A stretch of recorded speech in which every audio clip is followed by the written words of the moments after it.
Morning students, today we start the chapter Discovering Truth, the Saga Continues by A.R. Williams. In the previous lecture, we studied the first section of this chapter in which we discussed about King Tut. King Tut, who was a powerful Egyptian pharaoh,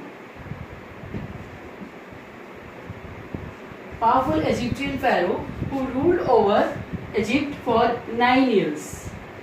And after 9 years, he died mysteriously.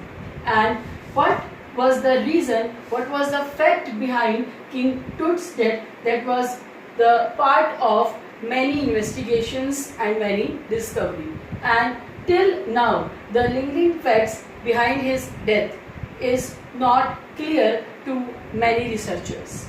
And King Tut, why his death called mysterious? Because many speculations were there that his death was not natural. He was murdered because of many impossible tasks, many impossible actions at the time of his empire. And he was the last of his dynasty. He was the last representative of his dynasty, although he married to his half sister, but he has no child, he had no children. So Egyptian pharaoh King Tut's death was a death rattle for his dynasty. That was another reason that his mummy was again and again discovered and investigated with new modern techniques, although it's a forensic, medical and archaeologist work. So we studied in the previous lecture that Howard Carter,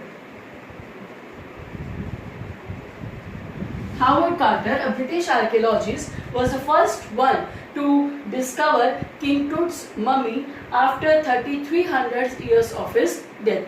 And he found King Tut as well as other Egyptian pharaohs buried in Valley of Kings. As I told you earlier, students, Valley of Kings, where all Egyptian pharaohs were buried under the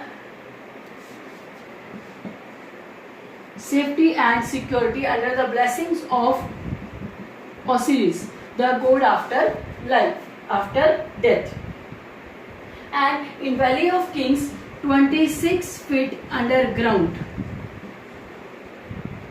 King Tut was rested in his 3-nested coffin. And what King Tut and his mummy discovered with the help of Howard Carter's investigation and collected data, what he collected that all the Egyptian pharaohs believed in life after death.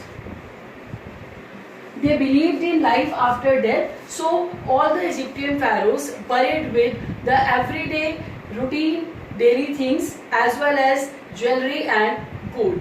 And second thing, they were fabulously rich, because the purpose of Howard Carter was to collect the data about the treasure of Egyptian pharaohs, not to get the lingering facts related to his life and death.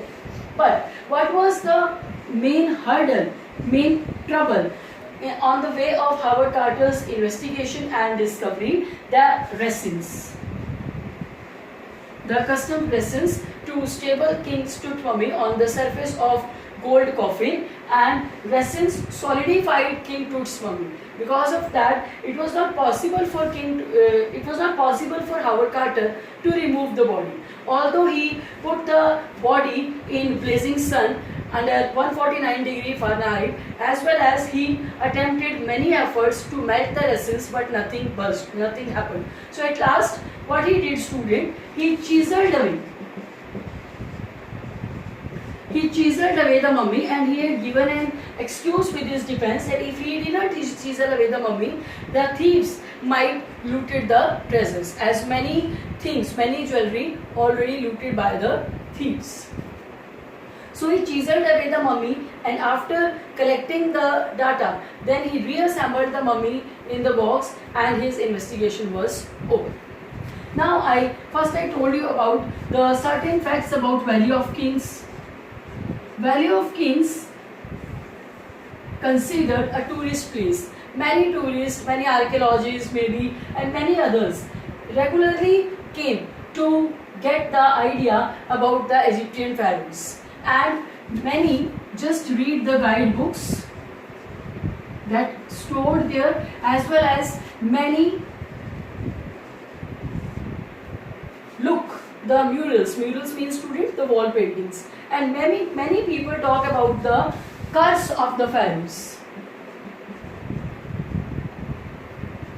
Why the curse of the pharaohs, students? Because people think that the pharaohs curse to those who disturb the mummy from the Valley of Kings. So this is all about the Valley of Kings. And after 40 years, more than 40 years of Howard Carter's investigation, in 1968,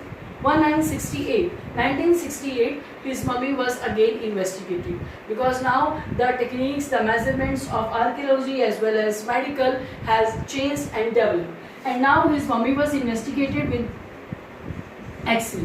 Many images came out, and when many images came out, one startling fact revealed. And what was that startling fact?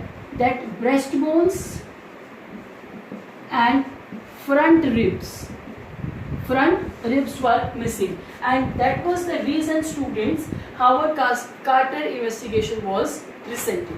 That was the reason that his investigation was resented, because breastbone and front ribs were missing, because at the time of reassembling the body, that parts missed by Howard Carter.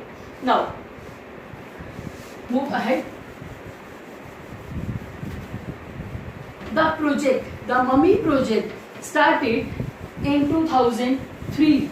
In 2003, the project started, and 600 mummies.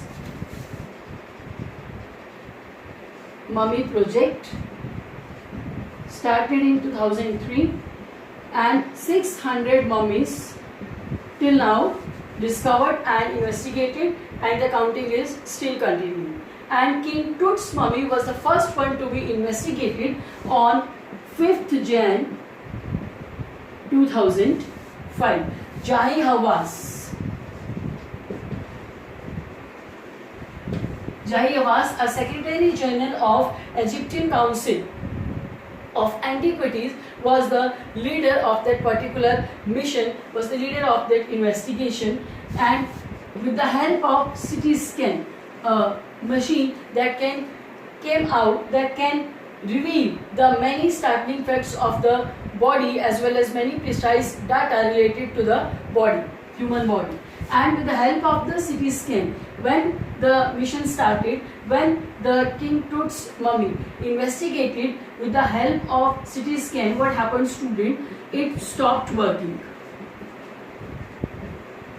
Why stopped working? The $1 million CT scan machine stopped working because sand in the cooler fan. The fan blocked due to the sand, and the substitute fans worked positively, and with the help of the substitute fans, the mission started, and 1700 X-ray images came out. And what were the results of CT scan? The first result is Tut's head. Tut heads revealed from scattering of pixels. Scattering of pixels. Second one is neck vertebrae. Neck vertebrae appeared as clearly as in anatomy class, students. And third one is many images of hands, ribs, and transection of skull. And according to Jahi Hawass, what was the medical reason of King Tut's death? That King Tut was suffering from malaria, and he had a fracture in his one leg. Due to these two reasons, his immunity system started deteriorating, and that was the major cause of his death. But still, many people are not able to satisfied with that particular investigation, and after many investigations, whether it's a CT scan, whether it's an X-ray, whether it's an investigation or discovery of Howard Carter, the uncurtained facts related to his mysterious death still unveiled, still uncurtained. And now the students, this is all about the chapter. I again highlight the important points of the chapter. What was the important point? That King Tut was an Egyptian pharaoh, and he was a powerful one, and his dynasty, his father and his grandfather, Amenhotep III, who was the powerful and strong pharaoh, ruled over Egypt for 40 years, but his son Amenhotep IV was a little bit wacky. Why he was considered a little bit wacky? Because of his drastic changes in his empire. What he did, student? First of all, he changed his name from Amun to Aten, Akhenaten, and he promoted the worship of Aten. And next, he smashed the images and the temples of Amun, the god. And when he succeeded with King Tut, and what King Tut did, King Tut first of all changed his name from Aten to Amun, and he did all the efforts to restore the values, the tradition, the culture and the customs of his ancestors. And why King Tut mummy was the first one to be investigated with all the modern medical technology? Because to get the mysterious facts related to his life and related to his death, because I told you he was the last one. With the death of King Tut, there was a death of a great empire. So this is all about this chapter. I hope you understand all the points. Thank you. That's all for today's lecture.